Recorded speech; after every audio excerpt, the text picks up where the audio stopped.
don't know, is there any difference about CrossFit culture between United States and Japan? I know you've been to the CrossFit gym in California. You used to go to a CrossFit gym in the United States. How many boxes you used to go so far in the United States? In the United States, Yeah, I've been to. I mean, I've been a long time member of like 4. California, Kentucky, Kentucky. Wow, you live a lot. Texas, and Philadelphia. And you went to the gym you went to CrossFit gym in 2 CrossFit gym in Japan, right? You used to go. Yeah, that's right. And yeah, of course, there is a gap. What is the difference of CrossFit gym between United States and Japan? Sure.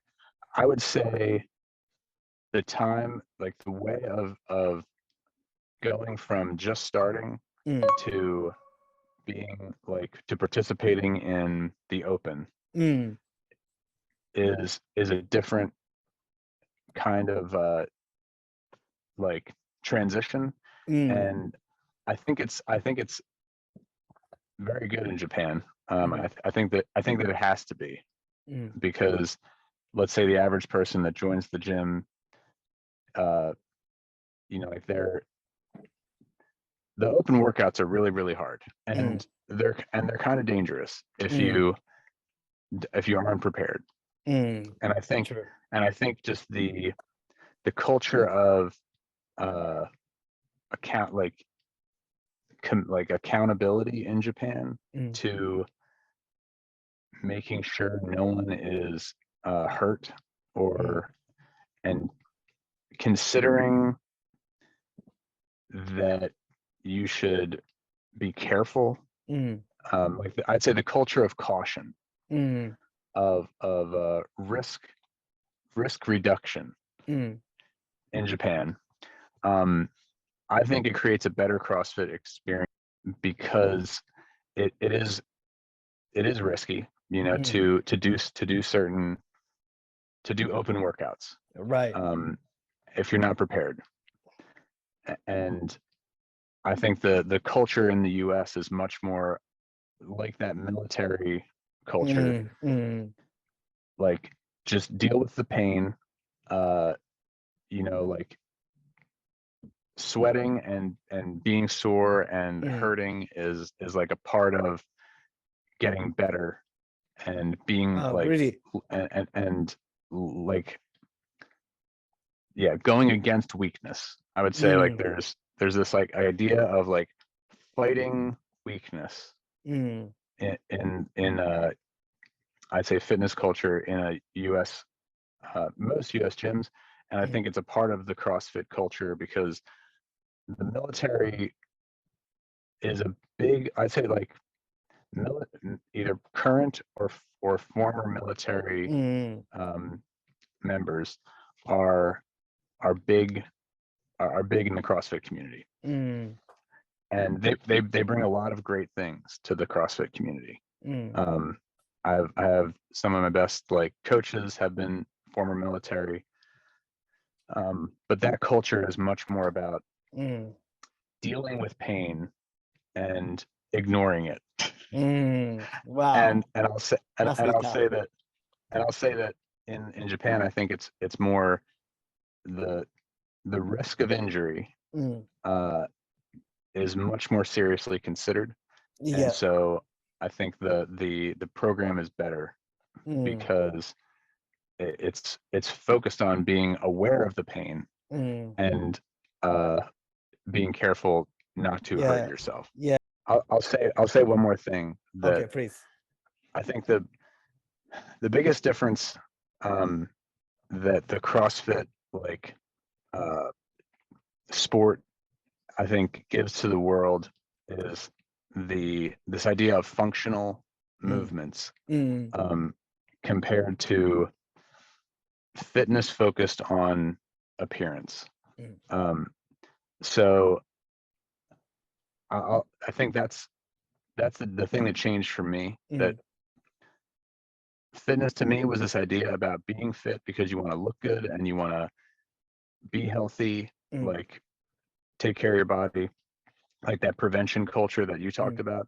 That's not as much of a factor in Japan, but the idea of functional movement is something that you can do even if you can't access a CrossFit gym.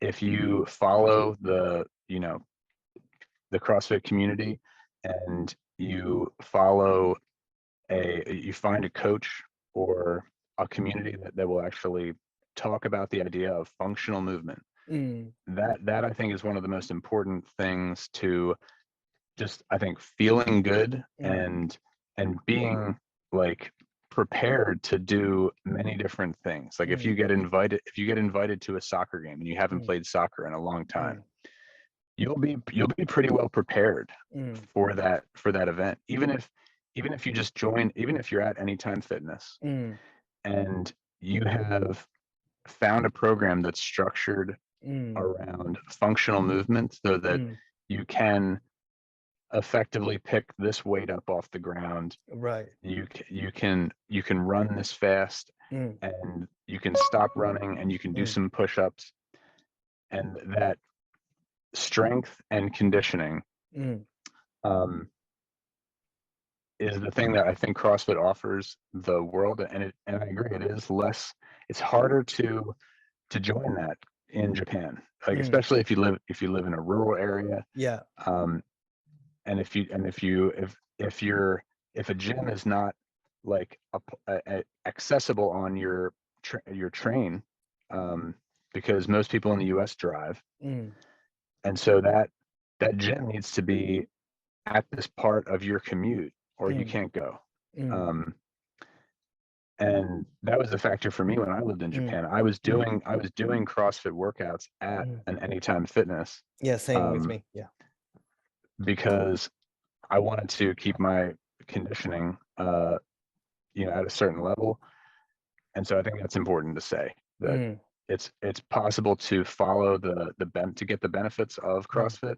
And then maybe your community side you get from a running group, or you meet people in a park to ride bikes or play soccer. Like I think if you can't get to a CrossFit gym, it's still possible to have a community in fitness and get the benefits of a functional movement training wherever you are. Yeah, that's very good. So good message to everybody, actually. Yeah. Thank you so much for saying that. Yeah, that's very meaningful for us. Yeah. And especially people who live in the rural area. Yeah. And if you are not familiar with CrossFit, and for example, if we are strangers and I am a guy who is interview in the street, excuse me, sir, do you know what is a CrossFit? And if I ask you in the street, how people react, basically. You're asking me how I think the average person would Yeah, react? That's what I want to ask. Yeah. I would say that the average person who doesn't do CrossFit would say that kind of gym that people go and they like take their shirts off and lift like really heavy weights and throw the weights down, and the girls get really, really strong, and like they get like really big shoulders, and the people are like crazy strong. Like I think and then at the end I think they would say that that's too hard for me, like that's too intense for me, because I think that a lot of the media is of people like laying on their back, like all sweaty, or like throwing up in a bucket. I'd say that's a stereotype of like okay. Yeah, but still people recognize what is a CrossFit. Yes. Wow, everyone would know.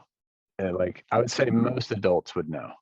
Wow, that's totally different comparing with Japanese culture. Yeah.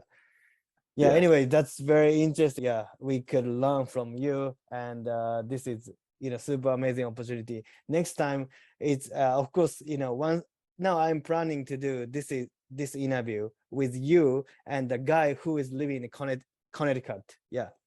Okay. Yeah, my friend. Cool. Yeah, and he's actually American Japanese. Yeah, he does speak Japanese too. Yeah, and now of course I want to have the interview with your wife Yuko-san as well. So we might get a lot of opinion, a lot of sharing information. That is what I want to do in my YouTube. What I want to do in my YouTube channel. So anyway, thank you so much for spending lots of time for us and to me and to my channel, and this is very meaningful. Thank you so much. This opportunity. Thanks so much for having me, Kenji. I really appreciate it. It's good to see you. Yeah, good to see you. And I can't wait to see you again soon. We'll do this for too long. Yeah, I'm gonna prepare more great question for everybody, and that's gonna work for you as well. Yeah. Cool. Well, great job. Nice interview. I'll talk to you soon. Yeah, thank you. Thank you for having me. Yeah. Bye. Bye bye. ありがとうございました。ありがとうございます。ありがとうございます。